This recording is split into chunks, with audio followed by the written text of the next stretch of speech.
Bismillahirrahmanirrahim. Elhamdülillah vahdə və salatu və selamu alə mən la nəbiyyə ba'də.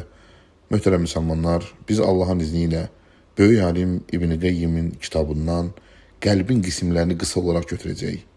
Böyük alim İbn Qeyyim, Allah ona rəhmət eləsin, İğasətül Ləhfən fi Məsaidi Şeytan, şeytanın hilələrindən qurtulmağın yolları haqqında olan kitabında buyurur ki, fi inqisamil qulub ilə sahih və səqim və meyyit.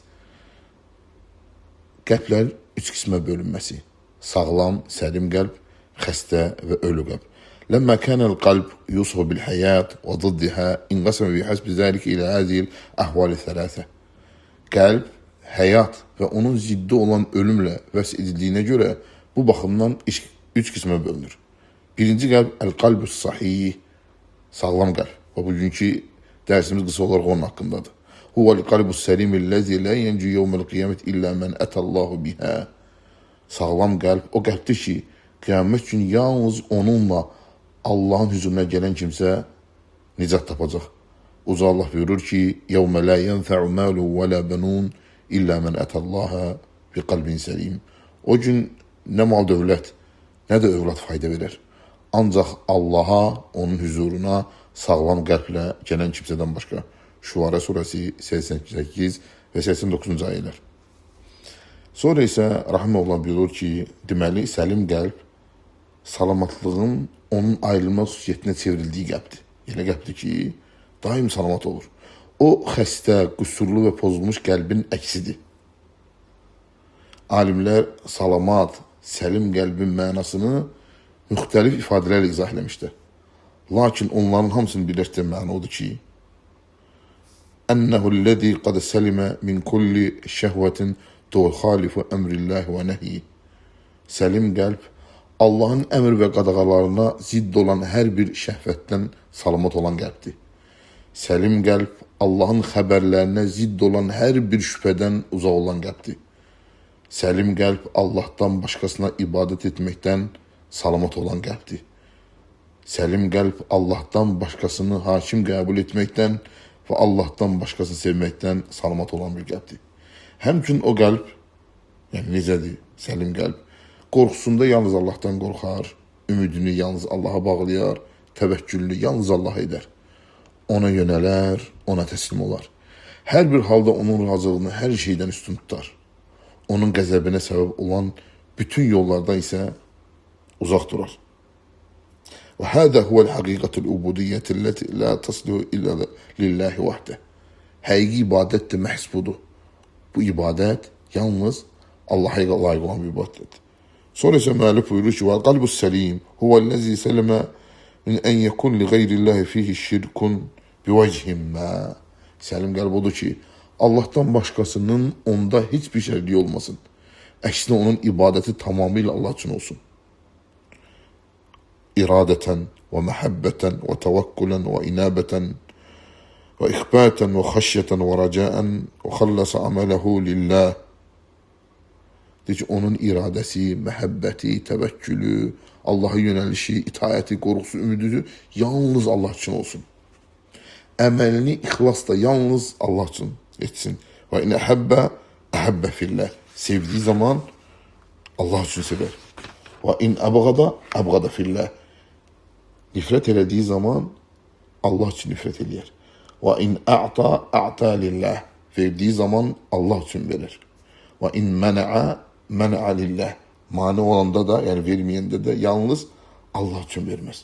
Allahu akbar. Lakin bu qəlb Allah Resulü sallallahu aleyhi ve sellem'dən başqasının hökmünə təslim olmaqdan və ona tabi olmaqdan tamamilə uzaqlaşmadıqca kamil olmaz. Belə ki, qəlbində yalnız Peyğəmbər sallallahu aleyhi ve sellem gətirdiyi hökmlərə etiqad etsin. Bütün sözlərdə, əməllərdə, etiqadlarda yalnız onu hakim qəbul etsin. Çünki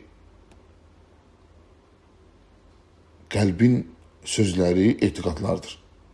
Qəlbin sözləri etiqadlardır. Dilin sözləri qəlbdə olanı xəbər verən ifadələrdir. Qəlbin əməlləri iradə, niyyət, məhəbbət və bunlara bağlı olanlardır. Bədən üzvlərinin əməlləri isə zahiri olan əməllərdir. Bütün bunlarda hökm verən yalnız Allah Resulü sallallahu aleyhi ve sellemin getirdiği olmalıdır. Hiçbir etiqad, söz ve əməl onun hökmündən önə keçməməlidir. Necə ki, Uca Allah buyurur, kəmə qalə Teala, Ya eyyühəllədiyinə əmənu, la tuqaddimu beynə yədəyillahi və rasulihi. Ey iman gətirənlər, Allah və onun Rəsulunun önünə keçməyin. Hucurat suresi 1-ci ayə. Ey, la təqulu həttə yəqul və la təfəlu həttə yəmur. Yəni, Allah və Rəsulü hökm verməmiş danışmayın. Allah və Rəsulü hökm verməmiş, yəni bir şey deməmiş, siz deməyin. Əmr etməmiş də əmr eləməyin. Qalə bə'd-i sələf, sələflərdən bəziləri belə demişlər. Mə min fi'lətin və in səğurət illə yunşər ləhə divanən limə və keyfə. Ey, limə fəaltə və keyfə fəaltə. Sələflərdən bəziləri belə demişlər. Qulun etdiyi hər bir əməl, istər kiçik olsun, istər böyük, iki sualın qarşısında dayanacaq. Nə üçün etdin, necə etdin? Birinci sual, nə üçün etdin? Bu sualın əməl etməyə sövq edən səbəb və niyyət haqqındadır. Yəni, məqsəd, nəfsin payı, dünya mənfəəti, insanların tərifi, insanların məzəmmətindən, qınağından qorxmaq, yəni, keçici, əldə ediləcək, sevilən bir şey qazanmaq, yaxud xoşa gəlməz bir şeyi dəf etməkdir, yoxsa əməl etməyə səbəb, Allahın haqqı olan qulluğu yerinə yetirmək, onun sevgisini qazanmaq, ona yaxınlaşmaq və ona aparan vasitələri əldə etməkdir. Bu sualın mahiyyəti budur. Yəni, bu sual mahiyyəti bundan ibarətdir. Bu əməli Rəbbin üçün etdin, yoxsa öz nəfsin və nəfsani istəklərin üçün. İkinci sual isə, ikinci sual isə, sual el-mutabi'atir Rasul aleyhissalatu vesselam. Peyğəmbər sallallahu aleyhi ve sellemə tabiçilik haqqındadır. Fi zəlikə təabbud. Ey, həl kənə zəlikəl əməl mimmə şəratu ləkə alə lisan Rasuli əm kənə amilən ləm əşra'hu limə ardahu.